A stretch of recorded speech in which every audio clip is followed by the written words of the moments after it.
Bom, o caso de hoje tem tudo a ver com aquelas pessoas que gostam só de aparências, sabe? Que assim, que mostra que é uma coisa, só que lá dentro de casa é totalmente diferente. Pois é, hoje a história é de Amanda Johnson. Cê está estranha com gente esquisita. Olá pessoal, tudo bem com vocês? Sejam muito bem-vindos aqui no canal, onde eu conto casos estranhos, criminais, algumas vezes por semana. Eu me chamo Thaís Rory e sim, hoje eu estou feliz porque eu comi coxinha. Gente, como é bom coxinha, né? Nossa, eu sou a louca dos carboidratos, eu preciso me segurar. E agora pensando bem, eu comi coxinha hoje e comi coxinha durante a semana, né? Porque eu joguei a desculpa aí que era meu aniversário e eu merecia, né? Enfim. Bom, vamos pro caso de hoje. O caso de hoje é um caso que vocês vão virar e falar assim, esse caso se parece com tantos outros. Pois é, realmente, assim como o último caso, né, que eu fiz, basicamente essas histórias têm sim um padrão. E é importante a gente reconhecer esses casos para se acontecer com a gente, né, espero que não, ou alguém conhecido da nossa vida, a gente pode verificar que há um grande sinal de alerta e ajudar as pessoas, né?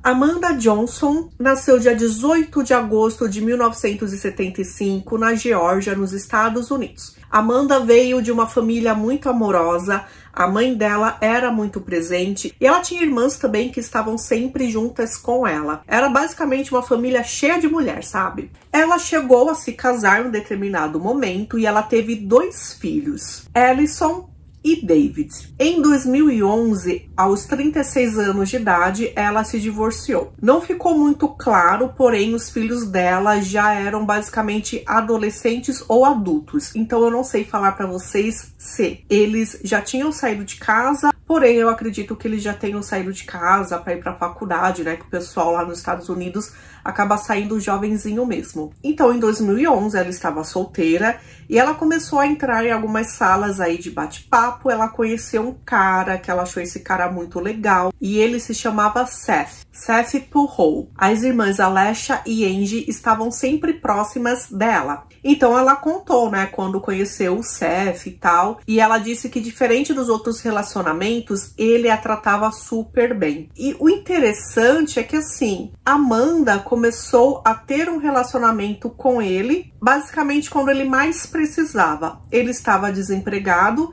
então ela não estava, por exemplo, atrás de alguém que tinha uma boa posição social, ou um emprego bom, ou uma casa legal, nada disso. E ele estava lutando contra um câncer, ele estava fazendo tratamento. Então, assim, mais vulnerável do que isso, né, é complicado.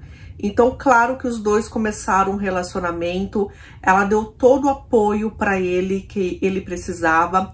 Ele morava na casa dos pais, então os pais que bancavam tudo, e ele tinha uma filha de um relacionamento anterior. Em 6 meses de relacionamento, ele convenceu Amanda a morar com ele, e ela foi. Só que aquela coisa, né? Como ele morava com os pais, ela também foi morar com os pais dele. E ele não queria que ela trabalhasse, ela teria que ficar em casa cuidando dele. Então, basicamente, os pais dele sustentava a casa, pagava todas as despesas do filho, da Amanda também e da neta, né? Porque como eu falei para vocês, Seth tinha uma filha e ele ajudava financeiramente, né? Quer dizer, na verdade, quem ajudava financeiramente eram os avós. Então ela era totalmente dependente financeiramente de uma família que ela chegou lá caída de paraquedas, sabe? Então ela ficou muito tempo sem ter, por exemplo, um telefone celular dela, porque alguém tinha que pagar a conta, né? E como eles tinham o telefone em casa, era o suficiente para ela conversar com a família. Só que aí por causa disso, Amanda ela ficou cada vez mais distante da família dela. Então festas de Natal, fim de ano, aniversários, não tinha mais. Inclusive as festas de Natal e de Ano Novo, que ela se dedicava à família dela,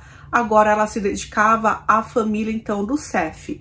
Então ela ficava basicamente os feriados cozinhando e limpando a casa para chegar, né, a família dele, enfim, comemoravam lá entre eles. O que eu quero dizer com isso? Que provavelmente não é fácil você terminar um casamento, ela terminou um casamento, ela começou um relacionamento com esse homem, ele estava totalmente vulnerável e ela deve ter se achado importante, né, na vida dele, afinal ela estava ajudando ele num momento difícil, né, num momento de doença, porém ela se doou demais a ele e toda aquela família dele, né. Em 2017, a doença dele entrou em remissão e naquele mesmo ano eles decidiram se casar. Só que eles não fizeram festa nem nada. Eles foram lá pro cartório e casaram assim, só entre eles, ninguém soube, na verdade, quando ela decidiu contar para a família, eles já tinham oficializado. Então, dia 23 de junho de 2017, eles se casaram. E as irmãs dela disseram que tinham certeza que só houve casamento porque ele queria ganhar a guarda da filha dele, né? Então, para isso, né, já que tinha Amanda que estava lá cuidando dela, né, fazendo parte da vida dela, teria que ter um casamento, né? Então, acreditam sim que foi isso que fez que eles se casassem. O próprio advogado do Seth, ele confirmou que o fato dos dois terem se casado facilitou muito, né, que ele ganhasse totalmente a guarda. E agora eles estavam numa casa bonita, grande, que os pais dele deram de presente. Era uma casa perto de um lago. E nessa mesma época, ele tinha entrado para a polícia. Agora ele era um policial. Então, assim, parecia que as coisas estavam bem, né? Pelo menos externamente. Dentro de casa era diferente. Havia muita briga. Os dois começaram a beber e eles ficaram agressivos um com o outro. E para piorar, gente, Seth, ele teve um acidente dentro de casa. Ele tropeçou, ele caiu, ele machucou a coluna e teve que ficar afastado do trabalho. As brigas eram tão recorrentes que, assim, por exemplo, quando Amanda estava conversando com uma das irmãs ao telefone, elas escutavam, sabe, ele xingando ao fundo. Chegou ao nível da irmã dela perguntar: Amanda, você quer que eu ligue para a polícia? Ele está sendo agressivo com você, eu posso telefonar se você não tiver coragem. E ela disse que não. O que deu para perceber é que a Amanda se preocupava muito com a reputação do marido. Uma porque ele era policial, então ele tinha que ser um homem exemplo. E outra que qualquer coisa que ele fizesse, além de sair para mídia, né, pelo fato dele ser policial, ele poderia perder a guarda da filha. Então ele ficaria muito bravo com a Amanda e a Amanda morria de medo que isso acontecesse. Essa era uma bola de neve, sabe? Só que em 28 de janeiro de 2020, ela não aguentou e ela ligou para a polícia. Ela disse que o marido dela estava com as mãos nela e chegou um ponto assim que ele expulsou ela de casa, ela estava do lado de fora e o que ela só queria era que ela pudesse entrar e pudesse pegar as coisas dela. Então, gente, a polícia bateu lá nesse dia na porta da casa deles e eles levaram então Seth preso. Enquanto Seth estava na cadeia, Amanda já tinha combinado com a irmã dela que no dia seguinte a irmã dela ia lá na casa dela, iria buscá-la, elas iriam empacotar todas as coisas da Amanda e finalmente ela sairia de lá. E aí, gente, o grande medo dele aconteceu. Essa notícia foi tão chocante ali, né, que saiu na imprensa. Não se falava em outra coisa, além, né, do policial, que era um bom policial, que acabou agredindo a esposa e ele foi preso por violência doméstica. Não se falava em outra coisa. E no dia 29 de janeiro, que foi um dia depois que isso aconteceu, teve a audiência do Seth. Amanda esteve presente, o juiz conversou com Amanda e perguntou se ela tinha medo do marido, se ele poderia liberar Seth com uma fiança pequena. E Amanda disse que tudo bem, que até aceitaria ele de novo em casa. Então ele pagou uma fiança de $1.500 e voltou para casa e ela aceitou. E foi vida normal. Então a irmã da Amanda, conversando com ela no telefone, perguntou como as coisas estavam. A Amanda disse que estava muito bem, que Seth estava muito dócil, muito gentil, que as coisas tinham melhorado bastante. Enquanto isso, as irmãs estavam conversando com a Amanda. Amanda, sai daí.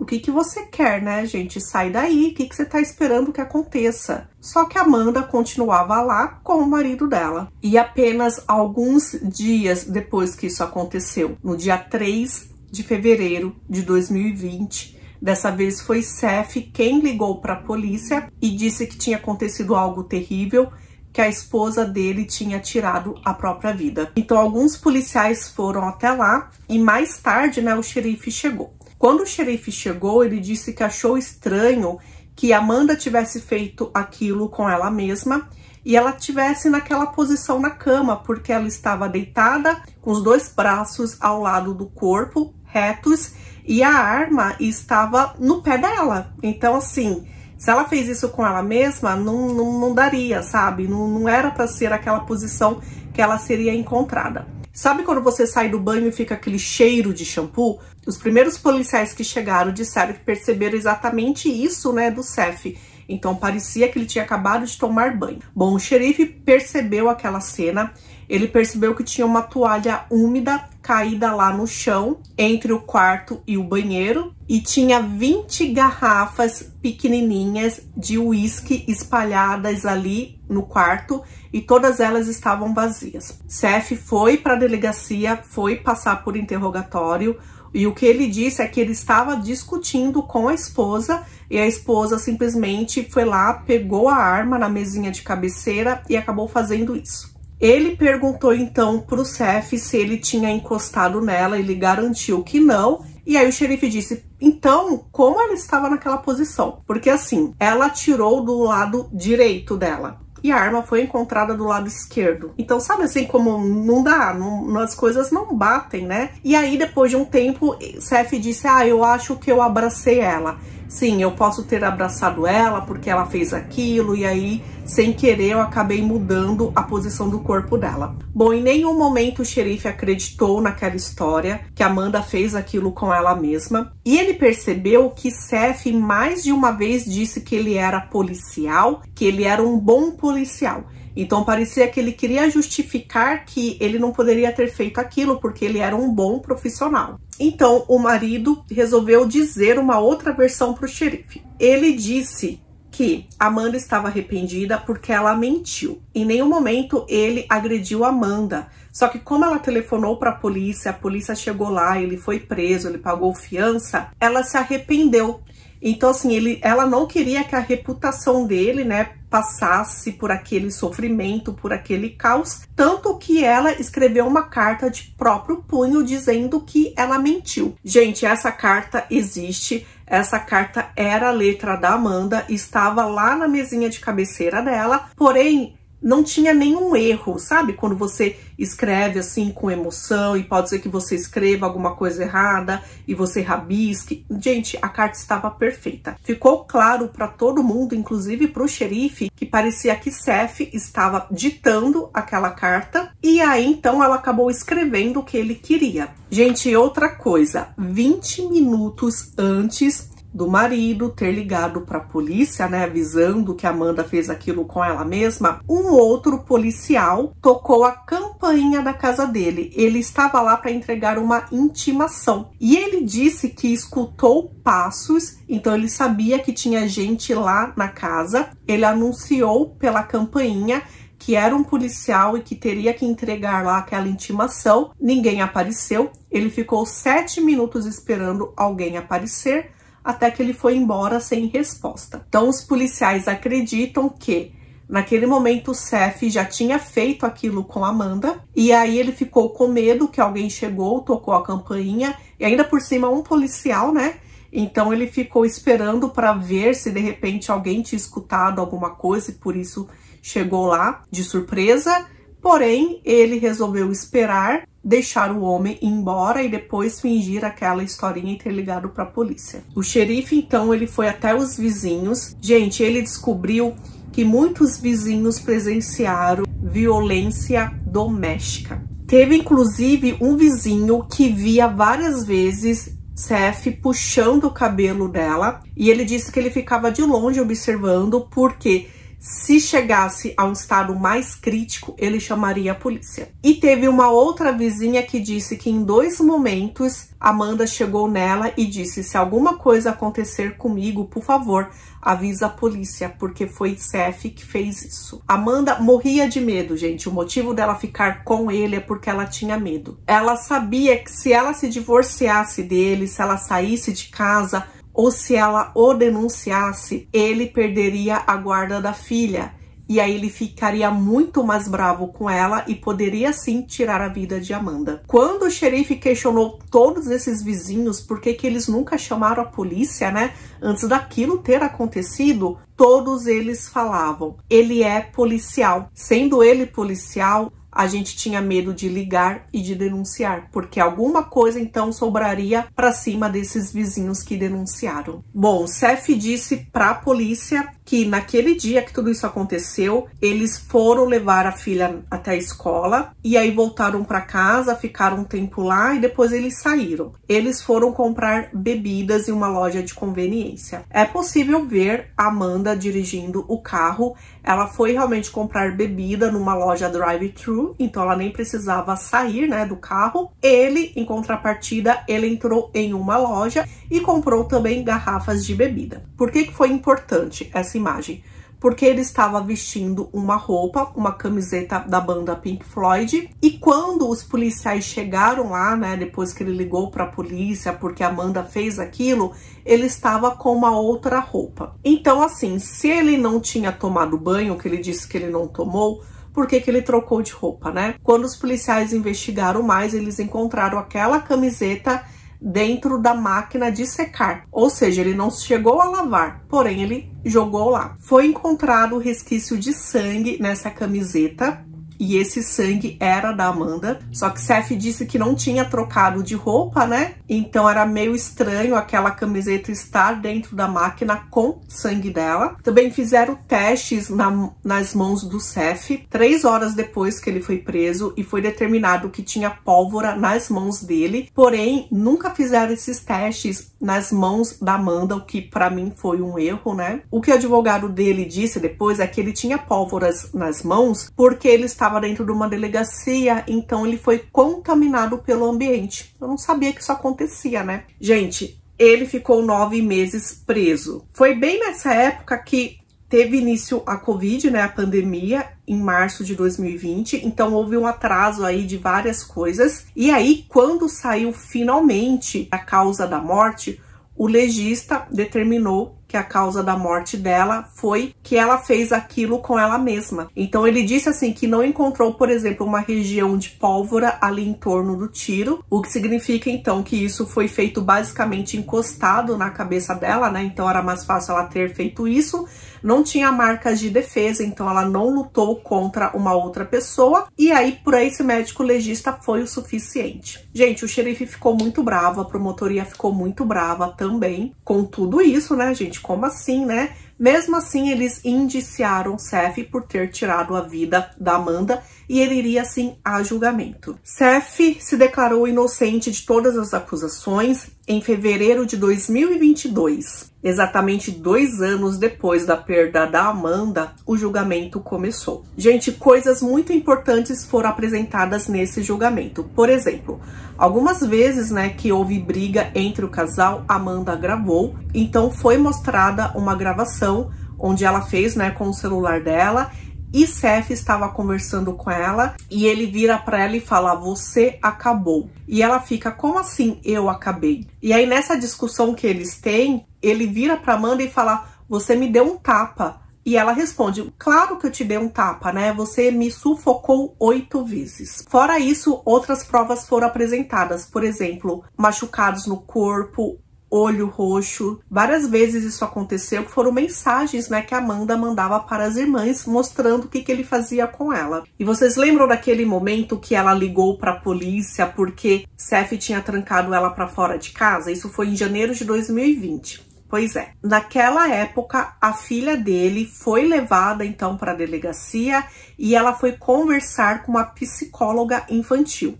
Durante essa conversa, na época a menina tinha 8 anos de idade. A menina explicou tudo o que aconteceu. Que a Amanda estava para fora de casa, que o pai estava brigando com ela, que os dois estavam brigando, só que a Amanda nunca tocou no papai. Só que o papai sim tocou nela, tocou no rosto dela, assim, foi bem agressivo, né, contra o rosto da Amanda. E teve outro momento que ele empurrou ela e a Amanda caiu no chão, ela ficou de joelhos. E depois, né, que o pai dela tinha sido preso, Amanda disse para ela não contar para ninguém aquilo que aconteceu dentro de casa, porque o pai dela ia ficar muito bravo com a Amanda, porque ele poderia perder a guarda da filha e ele poderia depois atirar na Amanda. Só que, né, agora no julgamento, ela tinha 10 anos de idade, ela foi, gente, chamada para o banco das testemunhas e quando ela foi questionada de tudo isso, ela disse que ela não se lembrava. O que acredita-se, né, é que ela tenha visto o pai ali e ela não quis falar nada, né, com medo, né, de, enfim, de acabar prejudicando o pai. Também foi chamado um homem que dividiu a cela com o Seth e ele disse coisas que, por exemplo, não teria como ele saber